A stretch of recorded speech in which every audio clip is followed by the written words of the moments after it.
ওম শান্তি। আজ 25শে জানুয়ারি 2025 প্রাত মুরলি। বাবা বলেছেন, মিষ্টি বাচ্চারা, অনলস স্টুডেন্ট হয়ে ভালো মার্কস নিয়ে পাশ করার পুরুষার্থ করো। অলস স্টুডেন্ট হয়েও না। অলস তারাই যাদের সারাদিন আত্মীয় পরিজন স্মরণে আসে। আজকের মুরলির প্রশ্ন, সঙ্গম যুগে সব থেকে ভাগ্যবান কাদের বলা হবে? উত্তর, যারা নিজের তন মন ধন সব সফল করেছে বা করছে তারাই হলো ভাগ্যবান। কেউ কেউ তো খুবই অভাগা হয়, তখন মনে করা হয় যে এদের ভাগ্যে নেই। তারা বুঝতেই পারে না যে বিনাশ সামনে উপস্থিত, তাই কিছু তো করে নেই। ভাগ্যবান বাচ্চারা মনে করে, বাবা এখন সম্মুখে এসেছেন, আমরা আমাদের সব কিছু সফল করে নেই। সাহস নিয়ে অনেকের ভাগ্য তৈরির নিমিত্ত হয়ে যায়। গীত, ভাগ্য জাগিয়ে এসেছি। ওম শান্তি। বাচ্চারা, এ তো তোমরা তোমাদের ভাগ্য তৈরি করছো। গীতাতে শ্রীকৃষ্ণের নাম দিয়ে দিয়েছে আর বলে যে, ভগবান উবাচ, আমি তোমাদের রাজযোগ শেখাই। এখন কৃষ্ণ ভগবান উবাচ তো নয়, এই শ্রীকৃষ্ণ তো এইম অবজেক্ট, তাই শিব ভগবান উবাচ হলো, আমি তোমাদের রাজার রাজা বানাই। তাহলে প্রথম প্রিন্স অবশ্যই শ্রীকৃষ্ণ হবেন, বাকি কৃষ্ণ ভগবান উবাচ নয়। কৃষ্ণ তো বাচ্চারা তোমাদের এইম অবজেক্ট। এ হলো পাঠশালা, ভগবান পড়ান। তোমরা সবাই এখানে প্রিন্স প্রিন্সেস তৈরি হও। বাবা বলেন, অনেক জন্মের অন্তেরও অন্তে আমি তোমাদের শ্রীকৃষ্ণ হওয়ার জন্য এই জ্ঞান শোনাই। এই পাঠশালার টিচার শিব বাবা, শ্রীকৃষ্ণ নন। শিব বাবাই দৈবী ধর্মের স্থাপনা করেন। বাচ্চারা, তোমরা বলো যে আমরা ভাগ্য বানাতে এসেছি, আর তারা জানে যে আমরা পরমপিতা পরমাত্মার কাছে ভাগ্য বানাতে এসেছি। এ হলো প্রিন্স প্রিন্সেস হওয়ার ভাগ্য। রাজযোগ, তাই না? শিব বাবার দ্বারা প্রথমে স্বর্গের 2 পাতা রাধা ও কৃষ্ণ নির্গত হন। এই যে চিত্র বানানো হয়েছে তা ঠিক বোঝানোর জন্য খুব ভালো। গীতার জ্ঞানের দ্বারাই ভাগ্য তৈরি হয়। ভাগ্য জাগ্রত হয়েছিল, তা আবার নিভে গেল। অনেক জন্মের অন্তে তোমরা একদম তমপ্রধান বেগার হয়ে গেছো। এখন আবার তোমাদের প্রিন্স হতে হবে। প্রথমে তো অবশ্যই রাধা কৃষ্ণই হবেন, তারপর তাদের রাজধানী চলতে থাকে। কেবল একজন তো আর থাকবে না, তাই না? স্বয়ংবরের পরে রাধা কৃষ্ণই আবার লক্ষ্মী নারায়ণ হন। নর থেকে প্রিন্স বা নারায়ণ হওয়া একই কথা। বাচ্চারা, তোমরা জানো যে এই লক্ষ্মী নারায়ণ স্বর্গের মালিক ছিলেন। অবশ্যই তা সঙ্গমেই স্থাপনা হবে, তাই সঙ্গম যুগকে পুরুষোত্তম যুগ বলা হয়। এই সময় আদি সনাতন দেবী দেবতা ধর্মের স্থাপনা হয়। বাকি অন্য সব ধর্ম বিনাশ হয়ে যাবে। সত্যযুগে বরাবর একই ধর্ম ছিল। সেই হিস্ট্রি জিওগ্রাফি অবশ্যই আবারও রিপিট হতে হবে। আবারও স্বর্গের স্থাপনা হবে। যেই স্বর্গে লক্ষ্মী নারায়ণের রাজত্ব ছিল তা পরিস্থান ছিল, এখন তো তা কবরস্থান। সবাই কামচিতাতে বসে ভস্ম হয়ে গেছে। সত্যযুগে তোমরা মহল ইত্যাদি তৈরি করবে, এমন নয় যে নিচে থেকে কোনো সোনার দ্বারকা বা লঙ্কা বেরিয়ে আসবে। দ্বারকা হতে পারে, লঙ্কা তো আর হবে না। রাম রাজ্যকে গোল্ডেন এজ বলা হয়। প্রকৃত সোনা যা ছিল সে সব লুট হয়ে গিয়েছিল। তোমরা বুঝতে পারো যে ভারত কত ধনবান ছিল। এখন তো কাঙাল। কাঙাল অক্ষর লেখা কোনো খারাপ কথা নয়। তোমরা বোঝাতে পারো যে সত্যযুগে একই ধর্ম ছিল। ওখানে অন্য কোনো ধর্ম আর থাকতে পারে না। কেউ বলে, এ কিভাবে হতে পারে? কেবল কি দেবতারাই থাকবে? অনেক মত মতান্তর আছে, যা একে অপরের সাথে মেলে না। এ কত আশ্চর্যের! এখানে কত অ্যাক্টার্স। এখন স্বর্গের স্থাপনা হচ্ছে, আমরা স্বর্গবাসী হচ্ছি। এ কথা যদি স্মরণে থাকে তাহলে সদা হর্ষিত মুখ থাকবে। বাচ্চারা, তোমাদের খুবই খুশিতে থাকা উচিত। তোমাদের এইম অবজেক্ট তো উচ্চ, তাই না? আমরা মনুষ্য থেকে দেবতা স্বর্গবাসী হই। এও তোমরা ব্রাহ্মণরাই জানো যে এখন স্বর্গের স্থাপনা হচ্ছে। এ কথা সদাই স্মরণে থাকা উচিত। মায়া কিন্তু প্রতি মুহূর্তে ভুলিয়ে দেয়। ভাগ্যে না থাকলে তো শুধরে যায় না। মিথ্যা বলার অভ্যাস অর্ধেক কল্প ধরে রয়েছে, তা আর দূর হয় না। মানুষ মিথ্যাকেও সম্পদ মনে করে, তা ত্যাগই করে না। তাই মনে করা হয় যে এদের ভাগ্যই এমন। বাবাকেই স্মরণ করে না।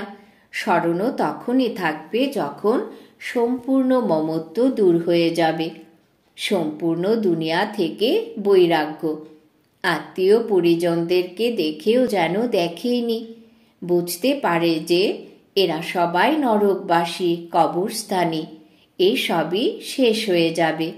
আমাদের এখন আবার ঘরে ফিরে যেতে হবে। তাই সুখধাম শান্তিধামকেই স্মরণ করতে থাকে। আমরা কাল স্বর্গবাসী ছিলাম, রাজত্ব করতাম, তা হারিয়ে ফেলেছি। আবার আমরা রাজত্ব গ্রহণ করছি। বাচ্চারা বুঝতে পারে ভক্তিমার্গে কত মাথা ঠুকতে হয়, অর্থ নষ্ট করতে হয়। মানুষ চিৎকার করতেই থাকে, কিছুই পায় না।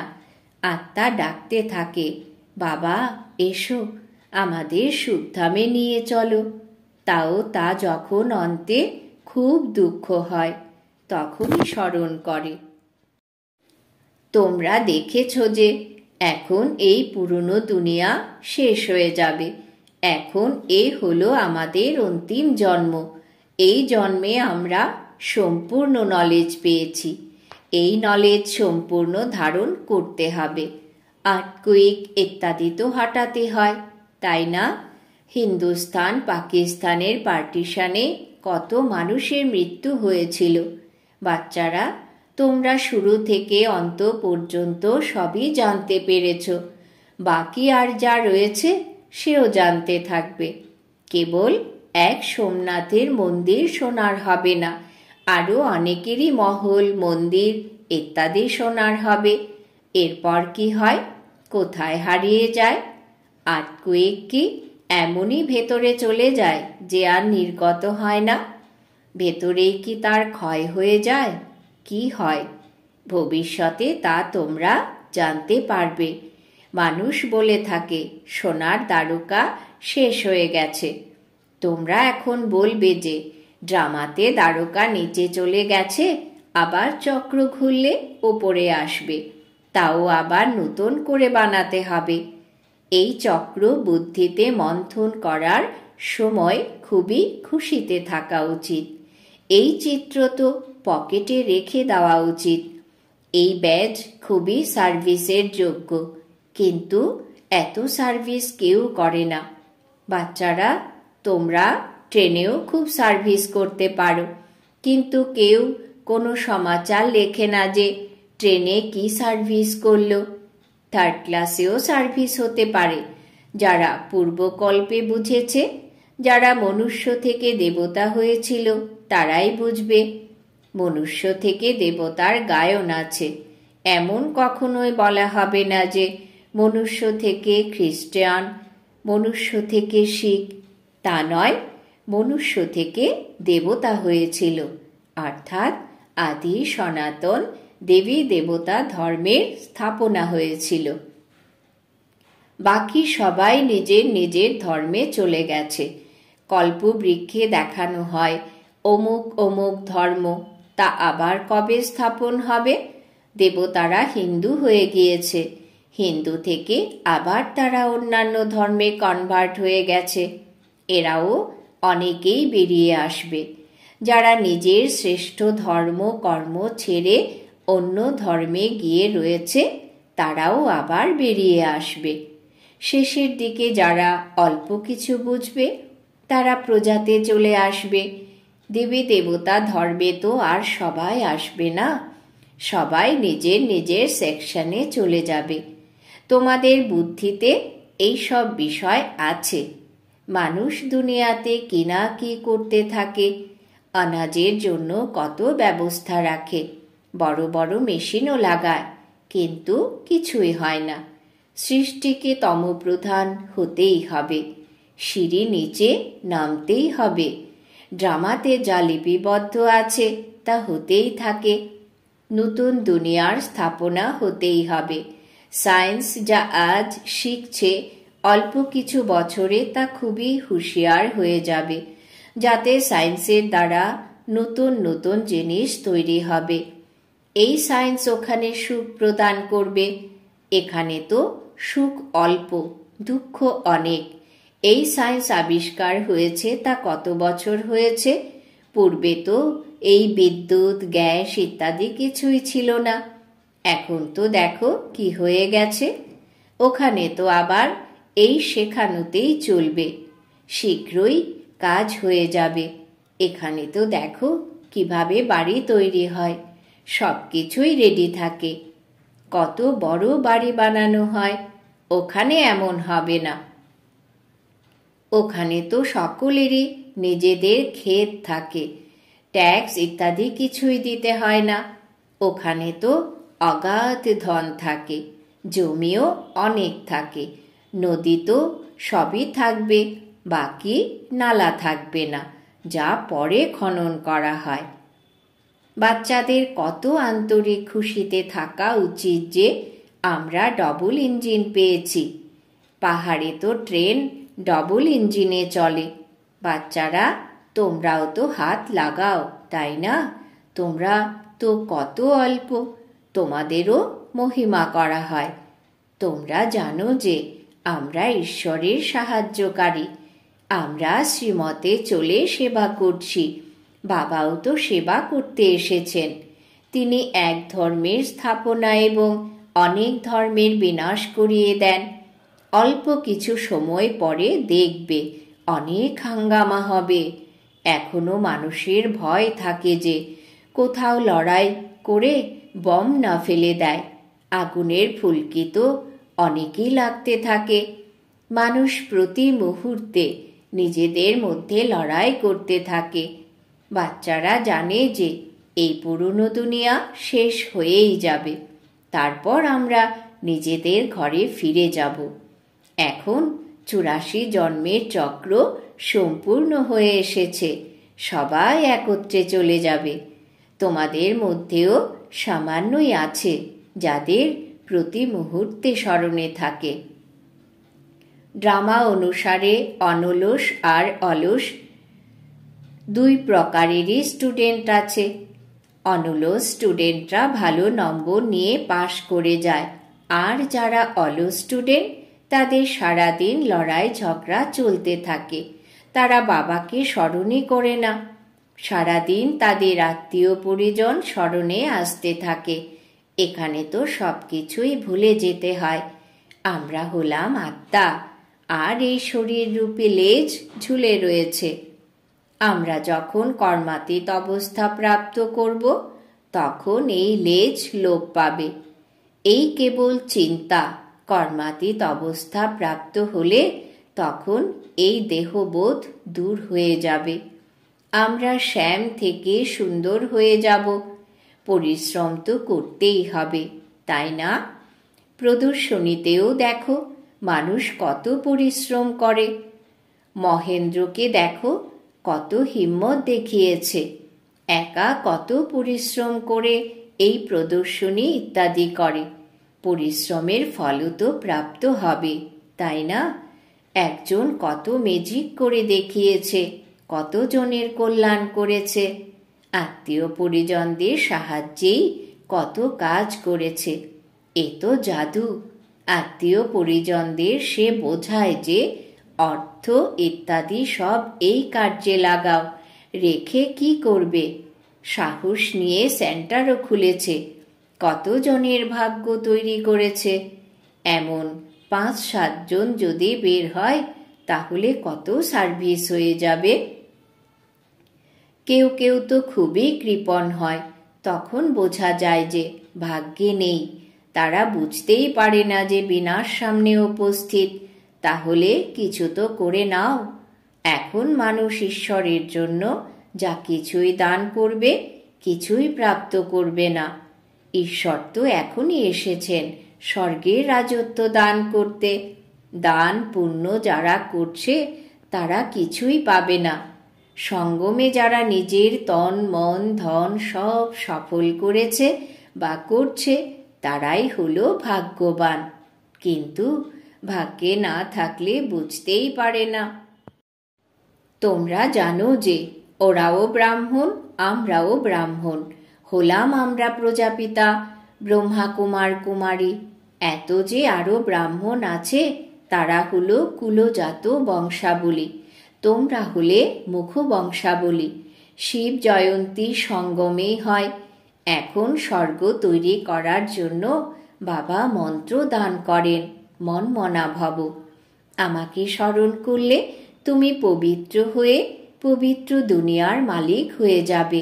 এমনভাবে যুক্তির দ্বারা পর্চা ছাপানো উচিত। দুনিয়াতে তো অনেকেরই মৃত্যু হয়, তাই না? যেখানেই কারোর মৃত্যু হবে সেখানেই পর্চা বেরোনো উচিত। বাবা যখন আসেন তখন এই পুরনো দুনিয়ার বিনাশ হয়, আর তারপরে স্বর্গের দ্বার খুলে যায়। কেউ যদি সুখধামে যেতে চায় তাহলে তার মন্ত্র হলো মনমনা ভব। এমন রসযুক্ত ছাপা পর্চা যেন সকলের কাছে থাকে। তোমরা শ্মশানেও বিতরণ করতে পারো। বাচ্চাদের সার্ভিসের শখ থাকা চাই। সার্ভিসের উপায় তো অনেকেই বলে দেওয়া হয়। এ তো খুব ভালোভাবে লিখে দেওয়া উচিত। এইম অবজেক্ট তো লেখাই আছে। বোঝানোর জন্য খুব ভালো যুক্তির প্রয়োজন। আচ্ছা, মিষ্টি মিষ্টি হারানিধি বাচ্চাদের প্রতি মাতা পিতা বাপদাদার স্মরণের স্নেহ সুমন আর সুপ্রভাত। আত্মাদের পিতা তার আত্মারূপী বাচ্চাদেরকে জানাচ্ছেন নমস্কার। আমরা আত্মারূপী বাচ্চারা আমাদের মাতা পিতা বাপদাদাকে জানাই স্মরণের স্নেহ সুমন, সুপ্রভাত, নমস্কার। ধারণার জন্যে মুখ্য সার। 1. কর্মাতীত অবস্থা প্রাপ্ত করার জন্য এই শরীর রূপী পুচ্ছকে ভুলে যেতে হবে। এক বাবা ব্যতীত কোনো আত্মীয় পরিজন যাতে স্মরণে না আসে তার জন্য পরিশ্রম করতে হবে। 2. শ্রীমতে চলে ঈশ্বরের সাহায্যকারী হতে হবে। তন মন ধন সব সফল করে নিজের উচ্চ ভাগ্য তৈরি করতে হবে। বরদান। বাবা আজ বরদান দিয়েছেন, কর্মভোগ রূপী পরিস্থিতির আকর্ষণকেও সমাপ্ত করে সম্পূর্ণ নষ্ট মোহ ভব। কর্মভোগ রূপী পরিস্থিতির আকর্ষণকেও সমাপ্ত করে সম্পূর্ণ নষ্ট মোহ ভব। ব্যাখ্যা। এখনো পর্যন্ত প্রকৃতির দ্বারা পরিস্থিতি অবস্থাকে নিজের প্রতি কিছু না কিছু আকর্ষণ করে।